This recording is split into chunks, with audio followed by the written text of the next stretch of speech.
All right, ready to begin. We are with lesson 16 today.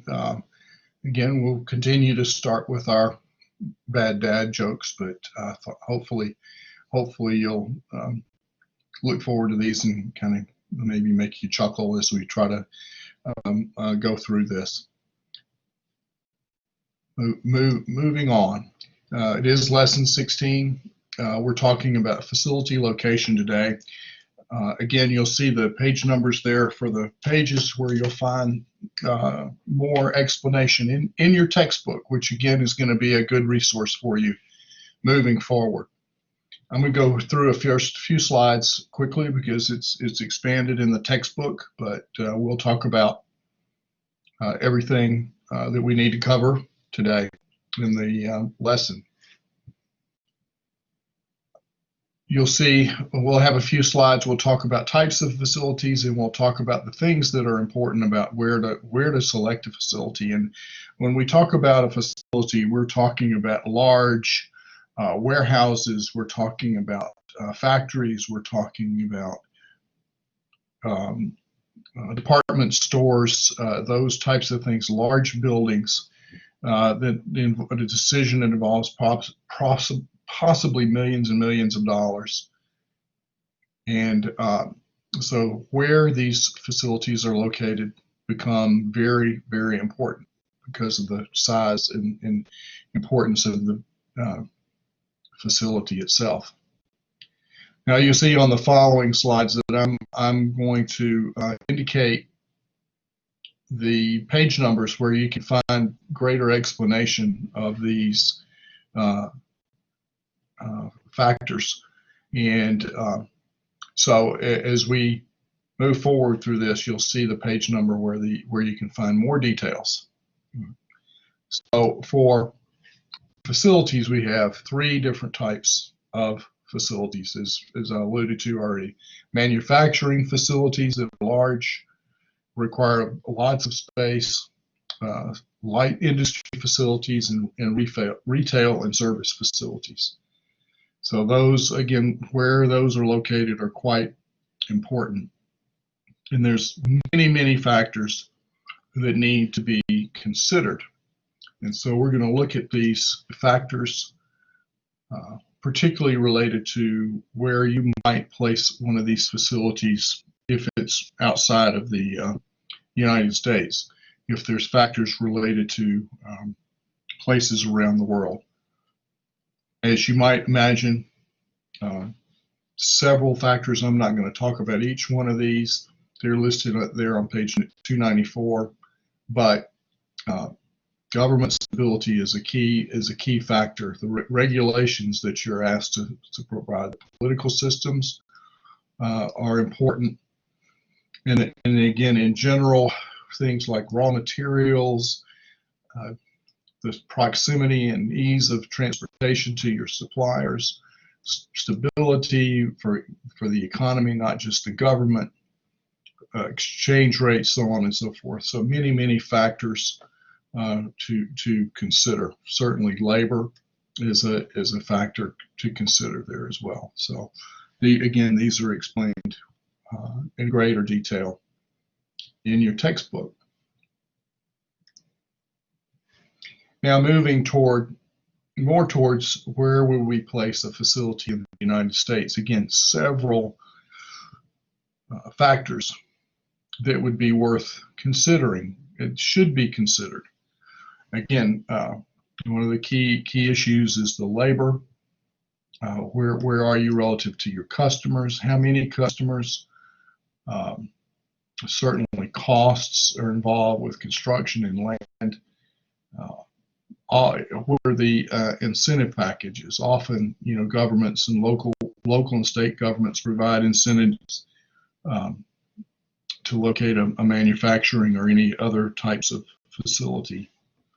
When you're talking about your employees, the quality of life, what's the tax situation, both for the employees as well as the business itself, what services the government provides, and so on and so forth. So there are many, many of these factors, as you might suspect, that would affect the decision for placing a location. Again, some of the location incentives that we've already talked about, but again, are that governments can provide can they provide tax credits? Can they relax regulations?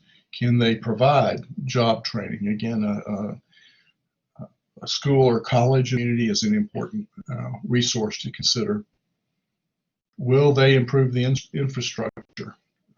Things like all the utilities, or is that going to be a cost the business has to provide? So many factors to consider. So with regard to any of those factors, there's some tools, mathematical tools that we can use to evaluate and determine where a location might go. In this lesson, we're going to look at 3 of those locations. And I'm going to talk in this video about how to use these quantitative tools manually, if you will. And then I'm going to also put up another shorter video after we learn about these tools on how to use Excel. And when we get to the quiz for these lessons, these 2 lessons, I'll ask you to use Excel. So there'll be two videos. So today we'll look at these 3 tools, and then in the next lesson, lesson 17, we'll look at the load distance.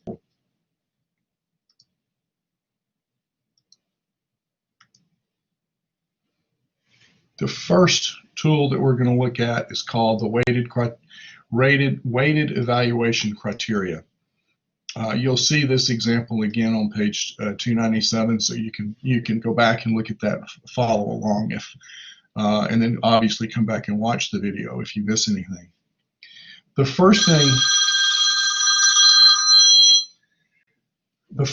that I apologize for that. The first thing that we're going to look at is the factors that are going to be considered. And the business first has to determine what factors are going to be considered. And in this case, we have 7 different factors: labor, proximity to supplier, wage rates, community environment, proximity to customer, shipping modes, and air service. Now, this is from that list of all of those that we saw on those earlier slides, and this business has only picked 7. Now, one of the things I'm going to talk about here for a minute as a kind of an aside is that in these problems in the textbook, you're going to be given these factors. And one of the things that is most difficult about using the weighted evaluation criteria is actually choosing these factors. That is critically important. It takes a lot of time. It takes probably a committee of folks in the business to get together and decide which from among that huge list of possible factors, which ones are the most important. So that takes a lot of work. Then the next thing that will happen with using the weighted criteria system is to determine these weights. Now, these weights are essentially the relative importance of each one of these factors. So, for example, labor pool and climate is the most important because it has the largest weight, but its relative importance to these other factors is again based on the weights that are assigned to the location factor. And as you might imagine, hopefully you would anticipate these weights have to sum to 1. All right, again, this is something that is going to be given to you in most of these problems, but again, in a practical situation, you're going to, it's going to take a lot of work to determine those weights. In a graduate program, there are whole courses on utility theory and how to determine these sort of weights. And so for this work that we're doing, we sort of wave our hands and we assume that that's there, but that's a lot of work. Then the next step, and in this problem, we have 3 sites that we're going to compare. We're going to compare site 1, site 2, and site 3. And then what has to happen for each one of these sites, and we're going to start out with site 1, for each one of these sites, each one of these factors is given a score. And these scores are on a scale of 0 to 100. So with respect to the labor pool and climate, site 1 has received a score of 80. Again, there's a lot of work behind how that is determined. It has to be consistent for each site, the scale, and it has to make each one of these scores relatively similar to one another. All right, and so that also takes a lot of work. The process that we're going to use for the weighted evaluation system is really, it should be relatively straightforward. For each one of these 3 sites, we're going to compute a score that's the weighted average of these 7 scores. And so the way that that's going to be calculated, we're going to multiply 0.3 times 0.8, and then add that to 0.2 times 100, and then add that to 0.15 times 60, and so on and so forth, until we determine a score. In using that process, as you see for site 1, its score, given this calculation, is going to be 77.5, doing all of this calculation. Right? And then, once we know the scores for each of the other 2 sites, we'll do that same calculation for site 2 and site 3. And you'll see site 2 has a score of 80.8. Site 3 has a score of 82.5. And we'll choose site 3 because it has the largest score. Now, the question though becomes, why is site 3 the best? And this is where another large piece of work would have to take place for this significant decision. Why is site 3 the best?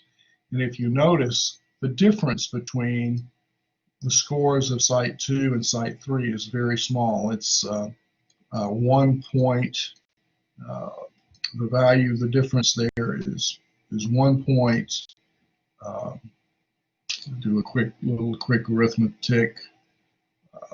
1.75, I believe. All right, and so out of 100, is 1.75 significant? That's another issue for management to determine. You know, when we're talking about investing millions of dollars, tens of millions, maybe hundreds of millions of dollars, is this score significantly different, and whether other factors might impact the decision. So even when this is done in reality, the work, this is just one thing to help management understand its possible decision. So that's the weighted evaluation criteria process. Next, we'll talk about the center of gravity technique. And this tool, there's 2. There's center of gravity technique, and then a little bit later, the weighted center of gravity technique. You'll want to use these in any case when alternative locations are not provided. And this is an area where students, unfortunately, will make mistakes in not reading the problem. So alternative locations are not provided. All right, and what we're trying to do is we're trying to determine the geographic center of the area. And if not just the overall geographic center, we may want to look at the weighted geographic center based on deliveries, trips, cost, so on and so forth. And in both of these tools, the center of gravity and the weighted center of gravity, we're trying to identify the coordinates for the center location. Let me show you what we're talking about. For each of these problems, we're going to be looking at the Burger-Doodle problem that you'll find on page 300 of your textbook. And I'm not going to read the whole thing, but you can see there's 4 locations of a restaurant chain, and the management is trying to determine the location of a central distribution center that would serve each one of these locations.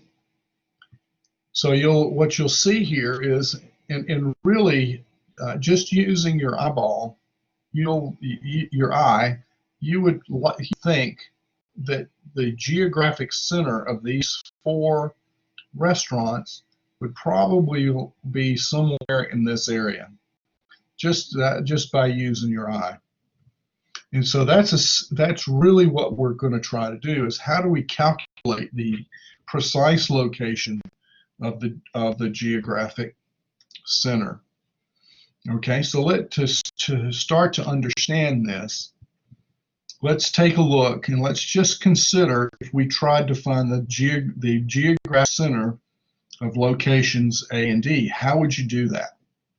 Just those 2 locations, not all 4. Well, you would, in a way, you would draw a line from location A to location D, even though that's not a straight line. And then halfway along that line, hopefully that's halfway, that would be the center location. So let's think about this differently now. Let's think about this in terms of the X and Y locations. So again, if you consider this geographically, we're going to look at we're going to try to determine the middle X location for location A and for location D. Well, in order to do that, as you might expect, the midpoint of the X values for A and D is here, right halfway between. And similarly, if you looked at this for the Y location between location A and D, the midpoint would be here. And you can determine this actually by eye at the point 250.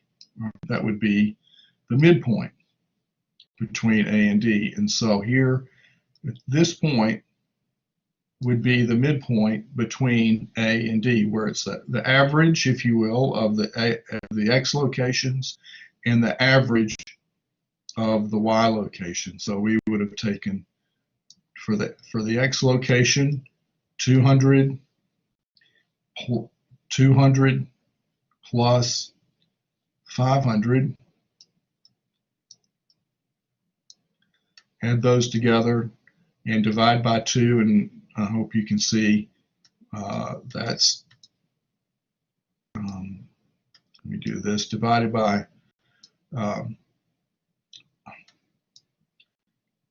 this is wrong. Let me start this over. You would, for the X location, and I'll just look at the X location. The X location for A is 200, and for D is 500. So what we're going to do is we're going to add those two together, and then, which is, as you can see, is 700, and then divide by 2, and that's going to be 350. So right here. So this is the X location, and then as we already know, 250 is the Y location. So that, now all we're going to do is do the same thing, except this time we're going to have 4 locations. So the first thing that you'll do is we would calculate the average value for all the X coordinates for your suppliers. In this case, 200 plus 100, 250, and take the average, divide that by 4, which is 262.5. Then you do the same thing for your Y coordinates, and the Y coordinates are 200, 500, 600, and 300. Those are the Y coordinates, and the average of those is 400. So the X and Y location for our actual center of gravity is 262.5 and 400. Now I want you to notice something. Notice something right here. And this is going to be our transition into the weighted center of gravity. But notice that 200 plus this fraction here, this quotient, is the same as saying the sum of these X locations times a quarter. But it's also a quarter, or 25% times 200, 25% times 100, 25 times 250, 0.25 times 500, and again that gives us our X location 262.5. So what I want you to notice is that when you look at this, both for the X and the Y's, their coordinates to determine X location, X coordinate, and the Y coordinate, each one of those locations is equally weighted. There's a weight of 0.25 or a weight of a quarter for each one of those locations. Okay. Now that's going to help us transition, excuse me, to our weighted center of gravity. So looking back at the previous slide, and 262.5 and 400. So we now know here's 262 roughly here. Here's certainly 400 here. So the center of gravity location is roughly to this point, which is where we would have determined that. To almost could have determined that by looking at it with your eye. Okay. So now we're going to go forward to the weighted center of gravity, right? And in this case, you'll notice each one of these locations now has associated with it the number of shipments that each location is expected to receive. So location A is expected to receive 75 shipments, B 60, C 135, and B 105. And here's our geographic center of location. But you'll notice these B and C have a larger number of shipments expected. And so you would expect, because of the weight, because they're receiving more shipments, you would want to move your warehouse further in this, if you will, northwest direction, and choose a location that's closer to these two, since they were receiving more, rather than these. It's because most of your cost will be here, and so this shorter shipments, in some sense, you would think would be a way to equal out the cost of shipment among all of those locations, and save and have less cost shipping to these heavy locations. So then the question is, how do we determine exactly where this point is? All right. So here's how we do this. Same information that we've started with, nothing has changed. Okay, is now this situation, the locations are not equally weighted. And how we're going to determine this is we're going to determine that the weights for each location are proportional to the shipments each location receives.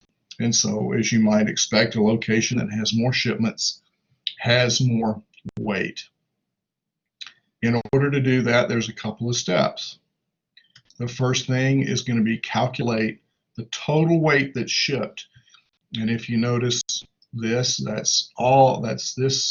the total number of shipments, and that comes out to be 375 shipments. Then, given those shipments, calculate the relative proportion, the relative weight for that each location based on the shipment. So for location A gets 75 shipments out of the 375, and so for A is 0.2. Similarly, for each one of the other locations, for location B, for location C, and for location D. And then what you'll do is you'll calculate the weighted X coordinate using these weights for each of the X values, and then obviously using those same weights for each one of the Y values. Once you do this calculation, for the X coordinate, in this case, it's 238, and for the Y coordinate, it's 444. And what we want to do is we want to see what that looks like on the map. And for the X coordinate, it's 238.